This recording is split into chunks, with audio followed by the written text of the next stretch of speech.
Assalamualaikum warahmatullahi wabarakatuh.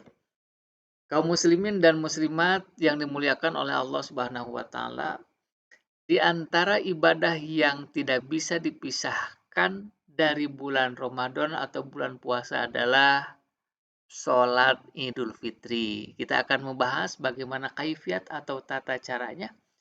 Ya, tentu sebelumnya kita juga harus memahami seperti apa atau bagaimana hukum melaksanakan sholat Idul Fitri ini.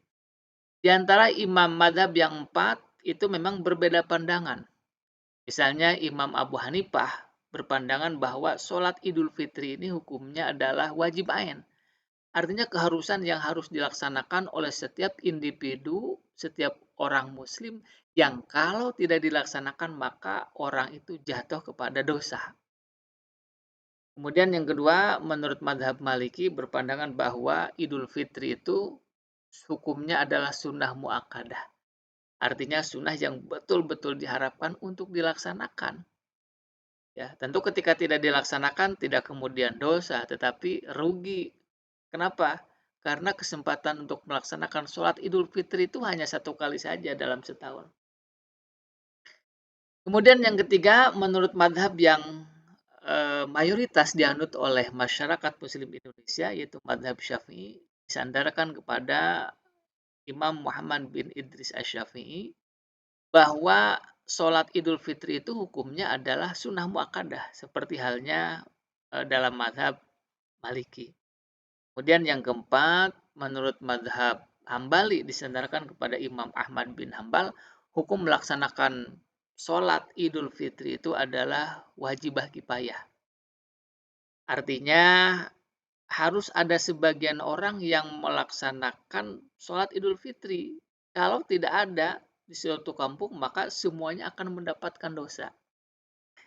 Tapi ketika ada orang yang melaksanakan sholat Idul Fitri sebagian, maka yang lain terbebas dari dosa. Pertanyaannya, kalau yang akan mendapatkan pahalanya siapa? Ya tentu orang yang melaksanakan. Kemudian waktu melaksanakan sholat Idul Fitri ini mulai dari terbitnya matahari sekitar jam 6 lah. Ya, disunahkan memang sampai matahari itu meninggi sekitar seukuran satu tumbak, ya mungkin sekitar setengah 7.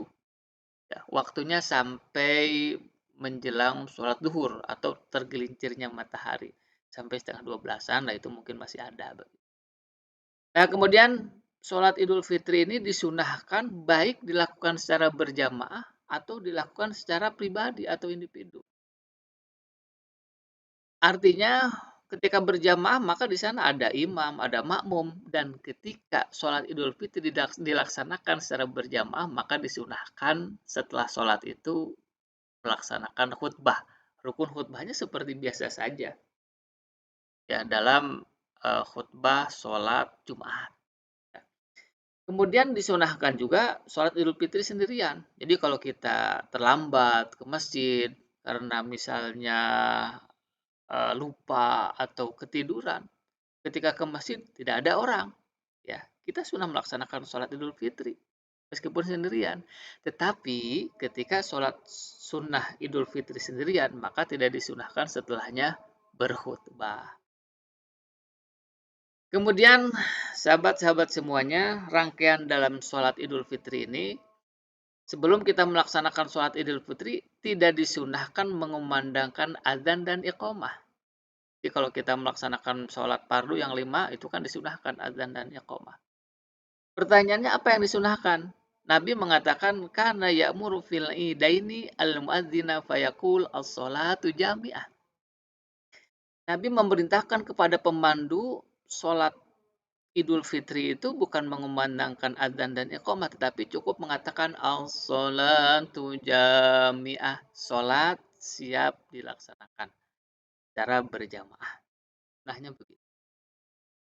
Yang pertama, yang harus ada dalam rangkaian sholat Idul Fitri itu harus ada niat.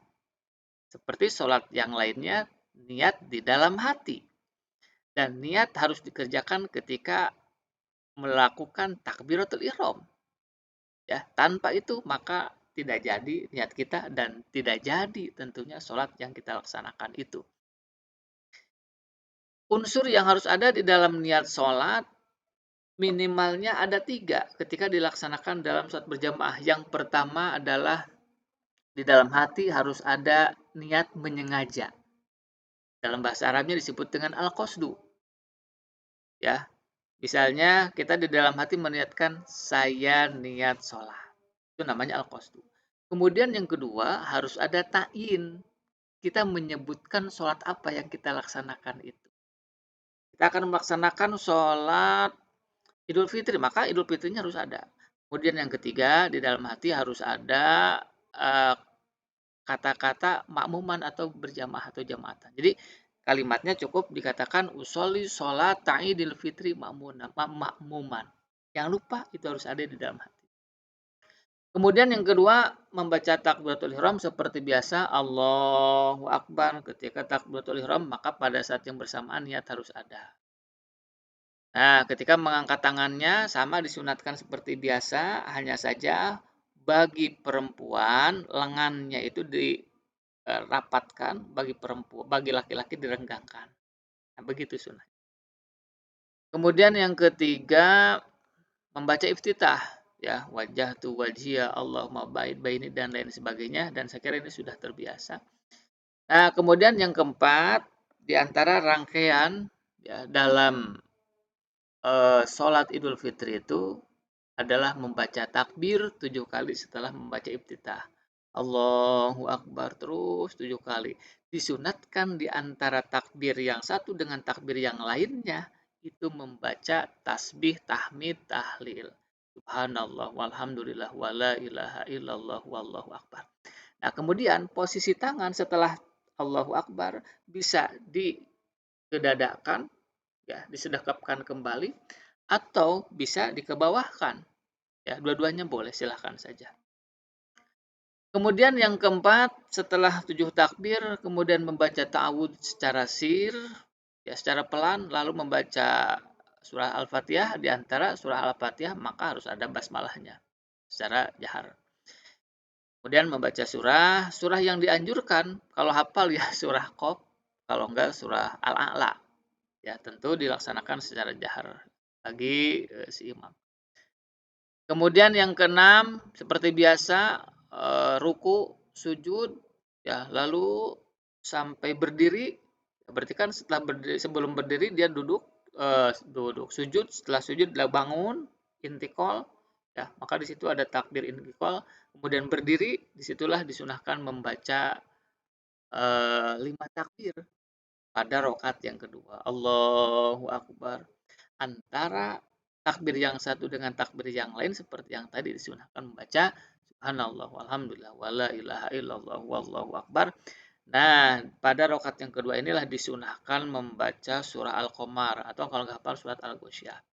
Setelah itu, setelah selesai, ya, setelah selesai maka disunahkan membaca khutbah.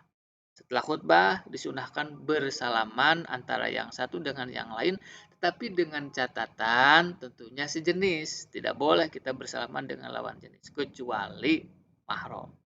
Karena nanti bisa menimbulkan fitnah. Ini saja yang bisa disampaikan kaum muslim dan muslimat. Mudah-mudahan menjadi pemahaman kita yang lebih mantap sehingga kita melaksanakan sholat Idul Fitrinya bisa dilakukan secara khusyuk dan bermakna. Terima kasih. Assalamualaikum warahmatullahi wabarakatuh.